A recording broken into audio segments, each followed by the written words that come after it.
ಕ್ಷಣವಾದ ಧ್ವಜಾರೋಹಣಕ್ಕೆ ಸಮಯವಾಗಿದೆ. ನಮ್ಮ ನಂಬಿಕೆ, ಏಕತೆ ಮತ್ತು ಭಕ್ತಿಯ ಸಂಕೇತವಾಗಿ ಧ್ವಜಾರೋಹಣವು ಈ ಪವಿತ್ರ ಆಚರಣೆಯ ಆರಂಭವನ್ನು ಸೂಚಿಸುತ್ತದೆ. ಆಕಾಶದೆಡೆಗೆ ಏರಲಿರುವ ಧ್ವಜವು ನಮ್ಮ ಹೃದಯಗಳನ್ನು ಮೇಲಕ್ಕೆತ್ತಲು, ನಮ್ಮ ನಂಬಿಕೆಯನ್ನು ಬಲಪಡಿಸಲು ಮತ್ತು ಪ್ರೀತಿ ಮತ್ತು ಸೇವೆಗೆ ನಮ್ಮ ಬದ್ಧತೆಯನ್ನು ನವೀಕರಿಸಲು ನೆನಪಿಸುತ್ತದೆ. ಅದ್ಭುತಶಾಲಿಯಾದ ಬಾಲ ಯೇಸುವಿನ ಧ್ವಜವನ್ನು ದಯೆಯಿಂದ ಆಶೀರ್ವದಿಸಿ ಹಾರಿಸುವಂತೆ ನಾವು ಈಗ ನಮ್ಮ ಪ್ರೀತಿಯ ಅತಿ ಪೂಜ್ಯರಾದ ಧರ್ಮಾಧ್ಯಕ್ಷರಾದ ಪೀಟರ್ ಮಚಾಲರ್ ಅವರನ್ನು ಗೌರವದಿಂದ ಆಹ್ವಾನಿಸುತ್ತೇವೆ. நம்முடைய விசுவாசம், ஒற்றுமை மற்றும் பக்தியில் அடையாளமாக இந்த புனித கொடியேற்று அமைகிறது.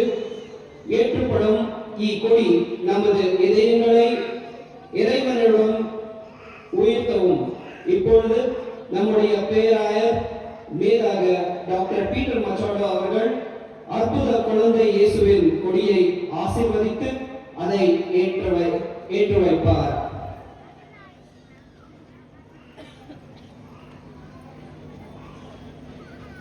ಪ್ರೀತಿಯ ನಮ್ಮ ನಿವೃತ್ತ ಧರ್ಮಾಧ್ಯಕ್ಷರೇ,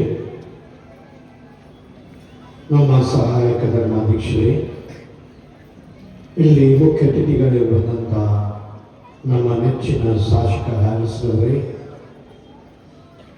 ನಮ್ಮ ಈ ದೇವಾಲಯದ ಧರ್ಮಗುರುಗಳಾದ ಫಾದರ್ ಜಾನ್ ಆಂಟನಿ ಅವರೇ, ಪ್ರೀತಿಯ ಸಹೋದರ ಗುರುಗಳೇ, ಕನ್ಯಾಸ್ತ್ರೀಯವರೇ ಹಾಗೂ ಬಂಧು ಭಗಿನಿಯರೇ, ಬಹಳ ಸಂತೋಷದಿಂದ ನಾವು ಇಲ್ಲಿ ಸೇರಿದ್ದೇವೆ ಮತ್ತು ನಿಮಗೆಲ್ಲರಿಗೂ ನಾನು ಹೊಸ ವರ್ಷದ ಶುಭಾಶಯವನ್ನು ಕೋರುತ್ತೇನೆ. ಈಗೀಗ ನಮ್ಮ ನಿವೃತ್ತ ಮಹಾಧರ್ಮಾಧ್ಯಕ್ಷರು ಈ ವರ್ಷದ ವಿಷಯ ಮತ್ತು ಪ್ರಾರ್ಥನೆಯ ವಿಷಯ ಏನಂತಂದು ನಿಮಗೆ ತಿಳಿಸಿದ್ದಾರೆ. The theme of praying for the Christian couples, praying for all the couples. ಮದುವೆ ಎಂಬ ನಮ್ಮ ಪವಿತ್ರ ಬಂಧನ, ಈ ಬಾಂಧವ್ಯದಲ್ಲಿ ನಾವೆಲ್ಲರೂ ಇದ್ದೇವೆ, ನಾವು ಹುಟ್ಟಿದ್ದೇವೆ, ನಮ್ಮ ಮನೆತನ ನಾವು ಬೆಳೀತಾ ಇದ್ದೇವೆ. ಬಾಲ ಯೇಸು ಕುಟುಂಬದಲ್ಲಿ ಜನಿಸಿದರು. He was born in a family.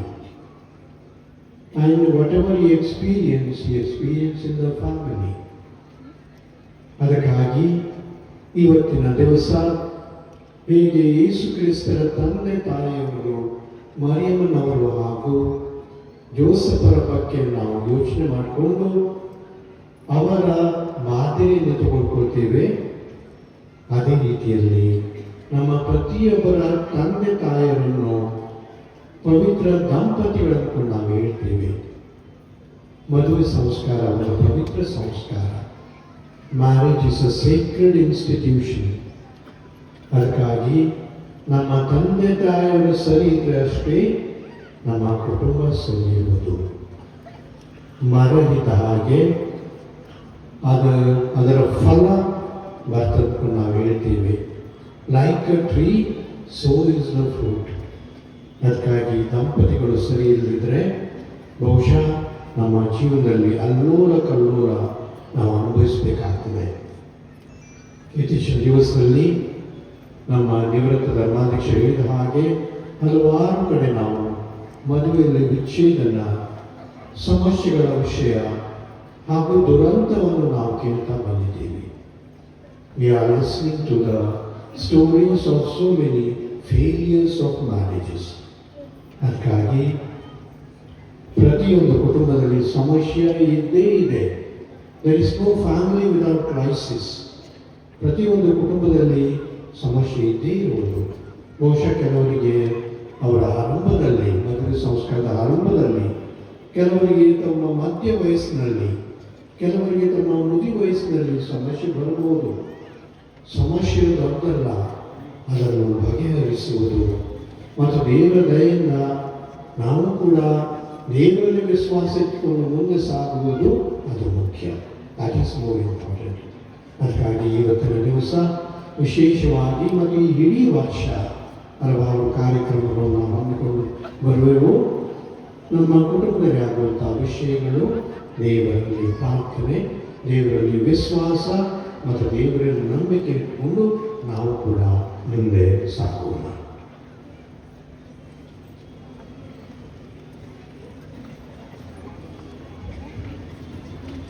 ನಿಮ್ಮ ಜಪಸರಗಳನ್ನು ಮೇಲೆತ್ತಿ ಯೇಸುವ ಸ್ತುತಿಸೋಣ. உடைய ஜெபமாலைகளை உயர்த்தி இயேசுவை போற்றிடுவோம். குழந்தை இயேசுவை போற்றிடுவோம். இயேசுவை ಸ್ತುತಿಸೋಣ. ಬಾಲ ಯೇಸುವಿನ ಸ್ತುತಿಸೋಣ. Praise ye the Lord. ಆಮೇಲೆ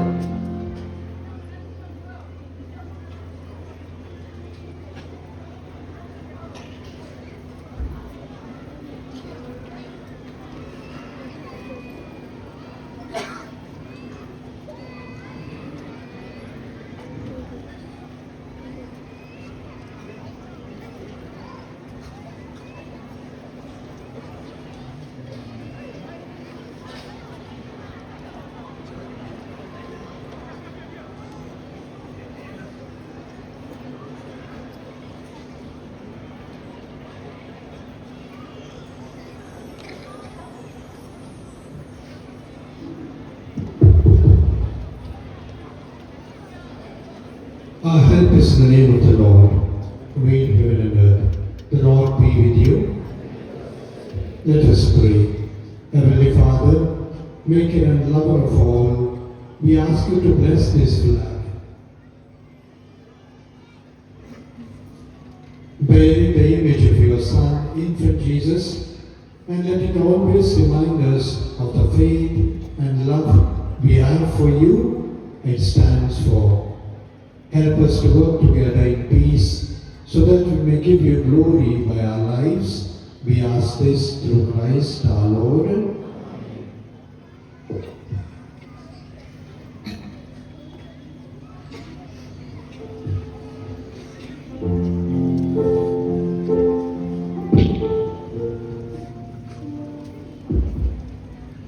ಎಲ್ಲರೂ ಸೇರಿ ಯೇಸುವ ಸ್ತುತಿಸೋಣ. Praise ye the Lord.